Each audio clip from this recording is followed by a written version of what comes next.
Have you ever been cheated by someone who thought they were smarter than everyone else? Imagine working hard for something you earned, only to discover that someone secretly took part of it for themselves. How would you feel?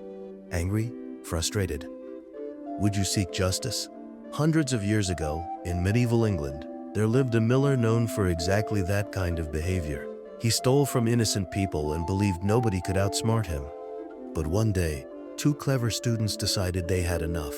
What followed was a night filled with tricks, confusion, laughter, and a lesson the miller would never forget. Today, we explore one of the funniest tales from medieval literature, a story where the trickster becomes the victim of his own game. Welcome to the Reeve's Tale. Let this story begin. Long ago, in a small town near Cambridge, there lived a dishonest miller named Simkin. He was proud, arrogant, and known for cheating people whenever they brought grain to his mill. Instead of honestly grinding the grain and returning all the flour, he secretly stole portions for himself. Many people knew he was a thief, but he was clever enough to avoid getting caught. Now, the people of a nearby college were tired of losing their grain to this dishonest man. One day, the college decided to send two young students, Elaine and John, to guard their grain while it was being milled. The students were intelligent and determined. They promised they would not let the miller steal from them. When the students arrived at the mill, Simkin greeted them politely, pretending to be friendly. But inside, he was already planning how to trick them. While the students were distracted, the miller secretly untied their horse and let it wander away into the fields. When Elaine and John noticed the horse was missing, they panicked and ran off to search for it. While they were gone, Simkin quickly stole part of their grain and hid it for himself. By the time the students found the horse and returned, it was already evening. They were exhausted and could not travel home in the dark. So the miller invited them to stay overnight at his house. The miller's house was small and crowded.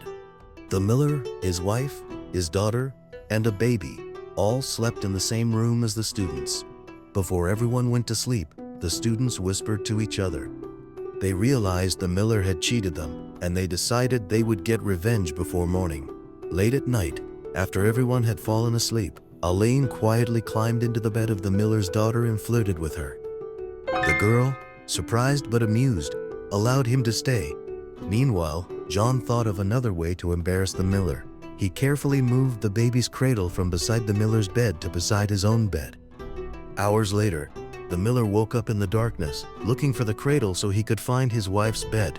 But because John had moved it, the miller climbed into the wrong bed and accidentally lay beside John instead of his wife.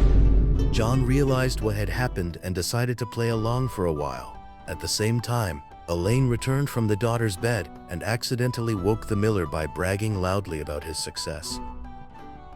Furious and confused, the miller jumped up, shouting and swinging his fists. In the darkness, nobody could see clearly. The wife woke up screaming, the daughter hid out, and everyone began fighting each other in total confusion. During the chaos, John struck the miller on the head with a staff, knocking him down. The two students quickly grabbed the bread and flour that belonged to them and escaped before sunrise, laughing as they rode away. And so, the dishonest miller who spent his life cheating others was himself humiliated and defeated by the clever students he tried to fool. The tale ends with the idea that tricksters may eventually be tricked themselves, and dishonesty often leads to embarrassment and punishment. Simkin believed he was the smartest man in town. For years, he cheated others and escaped the consequences. But eventually, his own tricks led to his downfall. And in the end, the miller who thought he was the cleverest man in town learned a hard lesson.